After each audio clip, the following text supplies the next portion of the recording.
So I will talk you about automating deployment of landing zones in the multi-cloud environment. So the first talk from Lufthansa is a perfect introduction because we are kind of using same kind of technologies. So first, some words about myself. I'm Matthias. I'm working for Helvetia Insurance since about 2 years. I'm working in the cloud enablement team. This means we provide landing zones, cloud account subscriptions to our internal teams that need to deploy application in the cloud. And we try to do this in the most automated way possible to avoid to lose too much time. And I will exactly present here the work we did with this. Some words about Helvetia. So it's a Swiss insurance group, which was been founded in 1858 in Singalen, Switzerland. We are one of the leading insurance company in Switzerland, but we also have some branches in Europe, in France, Spain, Germany, Austria, and Italy, and also some small specialty market, which is art and transport around the world. Some facts and figures, if you are interested, you can check on the internet. So I will talk a little bit about how a company like ours can go to the cloud and what are the requirements and how did we try to go there and finally how we went there nicely. So here I will not talk about our journey to the cloud exactly, but more how we feel that a company like us, with a regulation like us, are going there and what are the challenges that we may have when we start to use the cloud. So generally, when we started, we have on-prem data center and some teams generally, which are interested in machine learning on AI, have heard that on some cloud providers, you can have some tools that are not available on-prem and that they may use. So they decided, yeah, let's try. It's just test, so we can try different clouds, Azure, Amazon, Google. We have a company credit card, so let's put it there. We open an account, everything is good. We can do some tests. We are just a small team, so we create IAM user or local user, we share the credentials, and let's go.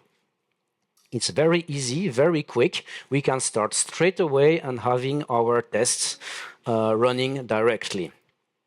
Unfortunately, it do not work like that, because if we have finished our tests and that we decide to go to production, we may have some issues. We are a financial company. The FINMA is the regulator of the financial market in Switzerland. So if we start to do everything and nothing, they will not be very happy with what we are doing. So we have to know, for audit, for example, who did what where, and do we follow the regulations? Also, currently, we have some tests which are running in some sandbox systems isolated in the cloud. Then you ask your firewall team, oh yeah, could you please whitelist all the IP addresses of Amazon to our data center so we can use it? Of course, security guys will say no. Then also, we created the user in locally. So if someone left the company and decided to take the credentials with him, and of course we forgot to revoke these credentials in the local system, I may have some problems.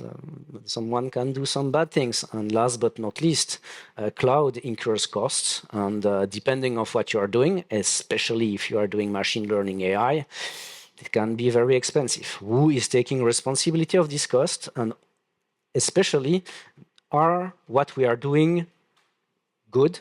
Are our resources unutilized or underutilized? Are they well monitored and so on? All these things are not managed and not well defined with this. So for a company, moving to the cloud looks like easy, but it isn't at the end. We need some well-defined architecture and well-defined processes to be sure that we are doing it right. And of course, the most important are the user management and the connectivity. So now we have to define which are these requirements, because we cannot just say, yeah, we need that. So we need to have some discussions with all the teams involved to see what we need to do. So main requirements for us, for regulation purpose, we needed to be multi-cloud, to have workloads on at least 2 clouds. For us, it's AWS and Azure. We need to integrate with our on-prem services, at least in the beginning. And then also we are using some SaaS services, and we need to integrate them with them too. And we, as a cloud enablement team, we were just a few guys. So we cannot take responsibility for all the applications that are running. We have something like 200 applications running. We cannot manage them all. So we decided that each team is responsible for their cloud account or subscription, and that we are just giving them access to that. And as we are not enough to do everything, it should be done in a self-service mode.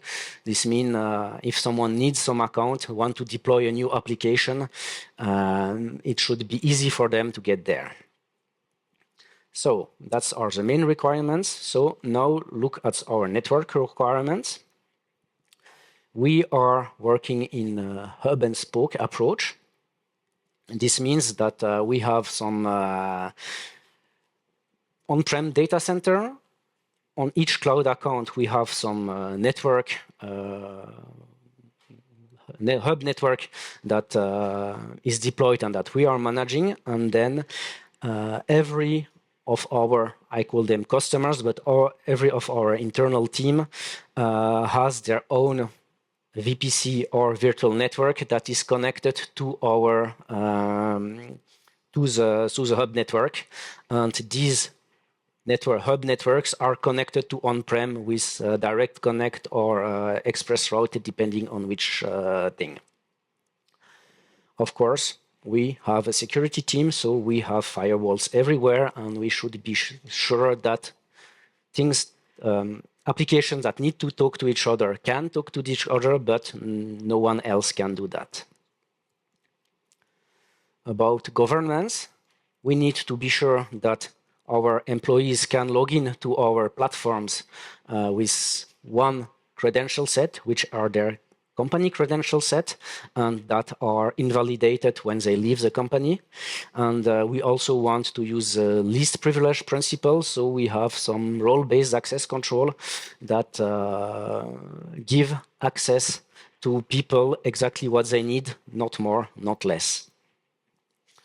Also, all the audit logs, so everything which happens on the platform should be logged and sent to some central location where our security team can check if there is something. Also, in case of audit, that we can explain what happened and when. And if there is some anomaly, they can make some aggregation of the data and find some anomalies to react quickly in case of a breach. Of course, data location, we cannot put our data in any fancy or exotic region. We are regulated, so we need to know where our data is, and we should be able to limit where our teams or projects are deploying their assets. Last but not least, some policies. All disks should be encrypted, no exception for that. Internal service should never be able to have an IP address, and even if by design they don't have them, it should not be possible for someone to add an IP address. And of course, we don't want to have a crazy cloud bill, so this means that we want to forbid too expensive services for that. So here you have a diagram of more or less how it is done. In the middle, you have our hub infrastructure with our networking assets. And for each of our customers, for each project application, we create one account or subscription. This means we have like 200 AWS accounts and 100 Azure subscriptions that are deployed like that. In each account subscription, we have to have a network which is connected to our central VPC or central network. We have some routing tables to route all the traffic through the firewalls. And of course, we have some log forwarders. The policies are managed with AWS organization for AWS or management groups for Azure. We have some DNS system, which is Infoblox, that also is our IPAN system, so IP address management. And for IDP, so identity provider, our corporate solution is ForgeRock, so we have to be sure that the accounts that are created are linked with ForgeRock as IDP. Don't need to know all the details, but you can see that we need to deploy many assets. In each subscription, we have a lot of assets, and everything should be configured and done for every application. This has to be done multiple times, so we have 200, 300. And if there is an update, like security team or networking team decided to change a policy or to change a route in the routing tables, these ones have to be applied everywhere easily, if it's possible. So, what did we did and how did we get there? So, it's clearly provocative how to do everything wrong, because you always learn with your mistakes. But we did some mistakes, but not everything was bad. So, first idea, click-offs. As my colleagues before explained, this means going to the portal and clicking around. This means you create a new network, you create a route table, you enter the address by hand, and you create the log forwarders and so on. Each time that you get a new request, so you have to do that more or less 200 times. And if there is a new application, we have to do this again. So we did an evaluation of what are the advantages and disadvantages of this method. And about advantages, we don't find any. And about the disadvantages, of course, everything. Human errors, because if engineers are clicking around, this means that they can do errors. It's not reproducible, so we don't know who did what, when, and we have to do it a lot of times. And of course, sometimes you have to do quickly something, so you click quickly in the portal, you do some temporary stuff, and then you get interrupted because your manager asks you to do something else. And then you forgot that you did this stuff, and you have some open port in the firewall running on production, and you discover it 2 months later when there is newspaper information that you have a big data leak from your company. So, of course, this is not the best solution that we can have. Second idea that we implemented partially in the beginning is using cloud native provider tools. So for AWS would be CloudFormation templates, state machines, parameter store, secret manager, by Azure ARM templates or Bicep, blueprint policies. Again, we can evaluate what are good and bad, and here it's not all good and all bad. We have some advantages, well-supported tools. These tools are provided by the cloud providers. This means they want us to use it. So if they want to use it, it's well supported, it's well integrated in the platform, it's well documented, it's working well with this platform. And it takes advantages of the specificities of the platform because it has been developed by them. But what's not so good is that it's not a uniform tool. We need to know a lot of tools to have multi-cloud strategy. we need a lot of knowledge. You need to know you need to know how work both of the things, all the specificities of these tools and so on. And no one can manage both platforms, so that we needed 2 teams, one for Azure, one for AWS, to develop these tools. And also, we like to use also external tools, and like managing GitHub with code, for example, could be good, but with CloudFormation and ARM templates, it's possible with custom resources, but it's not like optimal. So this means we need to find a tool that can manage both platforms. So which tool did we use? We are an HashiCorp event, so I guess that you all have a little idea. It is Terraform, of course. So Terraform do not solve everything. It's not a magical product that you deploy Terraform and everything is done, thank you, goodbye. No. Terraform will help us deploy the resources that we need to manage the SaaS assets that we have, but we need to define the workflows, the processes, and how we store the customer data. And for this, we cannot just rely everything on Terraform. So, in our company, there is a rule is that the single point of entry for all requests, not only IT requests, but for all requests, should go through ServiceNow. We should create a ServiceNow request for everything. It's like that we have to live with. So we decided to define a request that a user should be a form that a user should fill in to order an account. Here you have the user should enter the name of the project, who is responsible of it, who will take accountability of the costs of it, of course. Is it a prod, non-prod account? Do we need network? What is the network size? And kind of all information that we need to deploy this cloud account. Then we get this information from them. How do we store them? We decided also to use the YAML file as single source of truth. So everything we get from the customer and that we get from our services are stored in this YAML file and then used to create and deploy the assets. Why YAML? Because it's easy for us to run, to read and understand. By us, I say for humans. It's really easy to parse and write by a machine.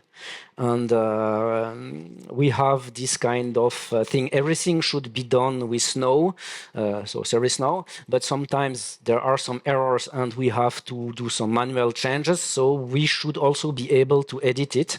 And then we can create a pull request in Git to modify this or let Snow create this file for us.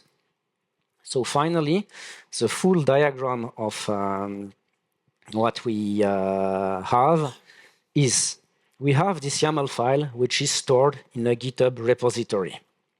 In this case, GitHub repository, along with these YAML files, we have some Terraform code which will deploy several assets. So we are using HCP Terraform with several workspaces that each has its own responsibility. First one is what we call the account factory. This one is responsible to create an AWS account or an Azure subscription directly and to assign it to the correct AWS organization or Azure management group. It will also create other HCP Terraform workspaces, and these ones will then deploy the resources inside the account. So we have one account one workspace which creates the accounts, and then per account one workspace which will take what is in the GitHub in the landing zone file, so in the account file, YAML file, and deploy the assets based on the configuration there.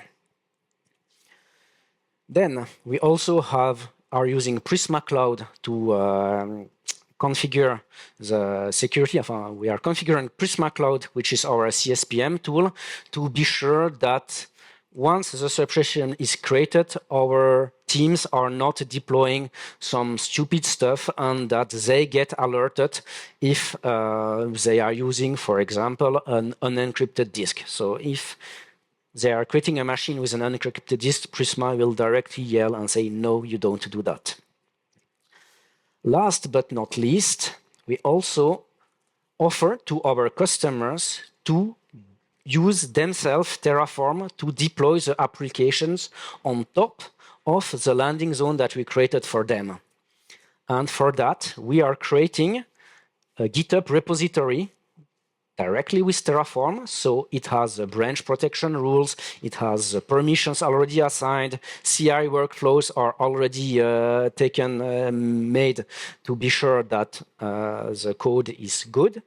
And we also create Terraform workspaces, HTTP Terraform workspaces, so they can directly just write their code, commit it to the Git repository, and then it is deployed. We would like to prevent them to use access of the portal to deploy stuff. We are not yet there, but this is our goal. And to avoid to share credentials with them, we are also using trust relationship and OIDC to authenticate the Terraform workspace with a cloud account. This means no one can at any time see any credentials. So if we remove the authorization write authorization to their portal users, they won't be able to do anything and they will have to use Terraform. We would like that maybe in the future. So at the end, what is our process? People are doing a request in Snow, and then from ServiceNow, we have a webhook, which will trigger a Lambda function. This Lambda function will create the user permissions in our airbag tool. It's IBM IGI for us. And then it will request an IP range in our IPAM tool, info blocks. And with all this information that it got, it will make a commit into the GitHub repository to create this YAML file. Once this YAML file is created, the Lambda function is finished, but GitHub will automatically trigger our Terraform workspace, which will deploy everything that I showed before. So, what are the challenges that we met with that we faced with this this solution? First, we are using HTTP Terraform. This means that the workspaces are running in the order they receive the workflow or not. It depends. They are queued and then it is running in some arbitrary order. Sometimes it can happen that one workspace needs a resource that has been created by another workspace. We try to keep the workspaces quite small to avoid that the runs are taking too much time. So what we did here? We wrote the Terraform cloud in such a way that it checks if the needed resources exist, and if not, it will just fail silently, so stop and wait for the next run. But when the needed resources has been created by one other workspace, then we are using an API call triggered by a null resource to run again the first workspace. So at the end, for one run, for one deployment, each workspace is run at least twice, because first maybe all the resources are not there, and then it's run again when the resources are there. Then, of course, sometimes something can fail. because something has happened. So what should we do against that? So first, write correct code and make bugless software. Of course, always. So what we are doing is to monitor carefully on each failure, and our team is always informed if there is a failure, and then we correct it. And in the beginning, we had a lot of failures, and now we are getting closer and closer to perfect software, which do not exist, of course, but we have less and less failures. Last but not least, I said that we can modify the infrastructure and apply it automatically to all our accounts. This can trigger 200 runs. If you are using HTTP Terraform, you know that this can be some problem. It may block the queue during 1 or 2 hours. So when we have these kind of things, we have to plan and to try to communicate upfront to our customers that Terraform won't be available for the next hour, sorry for that, or doing that overnight when no one is using it. And here it's common sense, I can say. So what do we want to do in the future? Try to make our deployment goes faster. For now, it's already, I think, half an hour to create a landing zone, which is quite fast. But when we are doing some changes in existing landing zone, it can take some hours because of these run queues. So we need to improve this also. We want everyone to use Terraform, of course. So we try to push this, but here it's more politic than technical. So trying to convince them what are the advantages. And last year at HashiCorp announced Terraform stacks, and I guess this could solve our ordering issues. And I guess this can make us make the process much better, much more fail-safe, and so on. So we're really looking forward to this new feature. That's it from my side. Thank you for your attention and enjoy.